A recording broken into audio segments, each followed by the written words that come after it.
on the third quarter. The third quarter, this is when you should be watchful, says the Lord God. Favor and misfortune.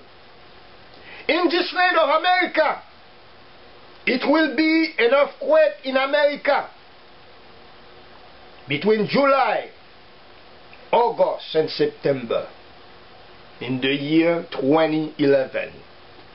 It will be an earthquake in America. I've seen it in a vision. Desolation, building falling down, and we will have many people will lose their lives between July to September.